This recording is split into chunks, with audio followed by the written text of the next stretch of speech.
ગોમ કેના ફેવરમાં છે ભાઈ? ઉતવાળો બોલજો, ગોમ કેના ફેવરમાં છે? આપણે કોઈને પૂછ્યું? 3 વાગ્યા સુધી આપણે રાહ જોઈ. અમારો પ્રોગ્રામ હતો તો છતાં કેન્સલ કરીને અમે વાટ જોઈ, પણ અમને કોઈ બોલાયા નથી. અમારા ગામમાં કોઈ મિટિંગ પહેલા થઈ નથી અને બંધારણનું અમને કોઈ કીધું નથી. ઓલરેડી અમે મિટિંગ કરવા જ્યાં હતા કે અમારે ભાઈ અમારા જે આયોજક હતા પણ એમનું કોઈ માન્યું નતું અને આ પોતે ડિસિઝન લઈ લીધું છે અમને. બરાબર, એક વખત કાયદો હોય તો કોર્ટ બી પૂછે છે કે ભાઈ આરોપીને તારો ગુનો તને કબૂલ છે? આ પૂછવામાં આવે છે. કદાચ અમના નિયમમાં સારું ફાંસીની સજા નહીં નકાત તો મારે મરવું પડો યાર.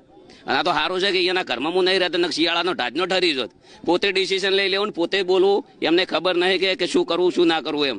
અને જે 4-5 જણા છે એ ગોમના છે, એ લોકોને ખાસ કરીને મને નેચું દેખાડવાની વાત કરી છે અને એ લોકોને જ આયોજન કર્યું છે. આખું ગોમ કેના ફેવરમાં છે ભાઈ?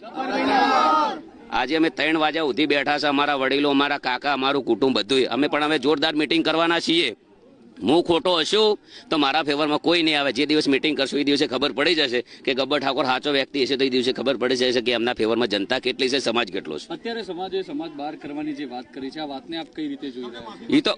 એ તો પોતે ડિસિઝન લીધું છે એમનું ડિસિઝન છે ને. એક સમાજના છોકરાને રોજગારી બંધ કરાવવાની અને 20 વર્ષનો ધંધો બંધ કરાવવાની દબાવવાની વાત છે.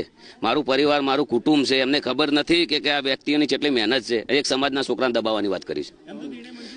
નથી બિલકુલ મંજૂર. મારો કહેવાનો મિનિંગ એમ છે કે ચલો કે આ જીઓના ટાવર છે, 350 રૂપિયા ભાવ છે. કેટલો રિચાર્જનો? બરાબર, દરેક ગામની અંદર સમાજ નિર્ણય કરી કે ભાઈ તમારું ટાવર નહીં રહેવા દઈએ, 100 રૂપિયા રિચાર્જ ના કરો. નહીં થાય એમનાથી, કદી નહીં થાય. આજે નહીં થાય ને કાલે નહીં થાય.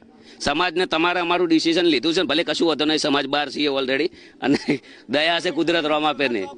હા આવું ડીજે તો વાગે ને, વાગશે.